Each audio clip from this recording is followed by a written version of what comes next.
isang linggo na lang bago ang eleksyon, tiniyak ng COMELEC na nasa maayos na kondisyon ang mga gagamiting automated counting machine. Kasabay niyan, ang nagpapatuloy na pagresolba ng komisyon sa mga disqualification case ng ilang kandidato. Nakatutok si Bernadette Reyes.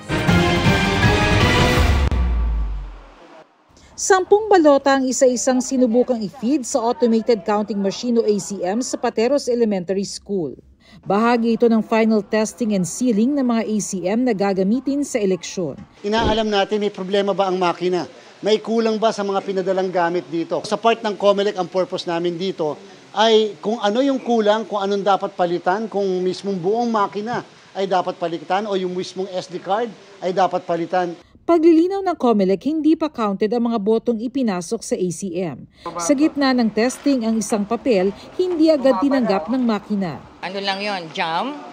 Pinindot lang yung okay, lumabas na siya ulit. Okay na. Nakatabi kasi yung papel niya nung pinasok, kaya nag-jam siya. Pero so far so good, walang problema sa machine.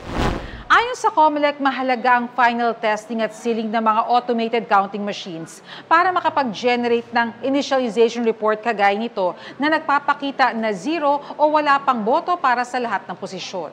Dumalo rin sa final testing at sealing ang Parish Pastoral Council for Responsible Voting o PPCRV. Alam na rin naman nila yung mga kanilang dapat na obserbahan at gagawin during final testing and sealing. Naabisuhan na rin yung aming po mga coordinators regarding doon sa mga schedules na to at kung ano yung mga dapat nilang obserbahan.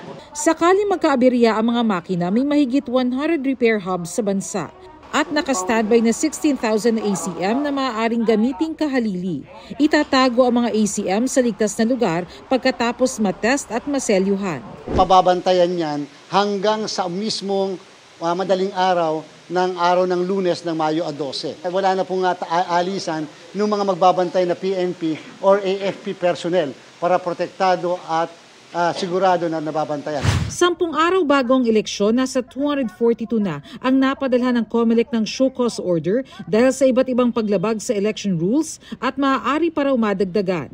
Nire-resolba na rin daw ng komisyon ang disqualification cases. Kulang-kulang na siyang 300. Sa mga susunod na araw, mag-i-issue pa ng show cause orders at pagkatapos doon sa disqualify na major disqualification ay yun nga po, disqualification base sa vote buying dyan sa Quezon, kandidato for congressman, isang incumbent mayor.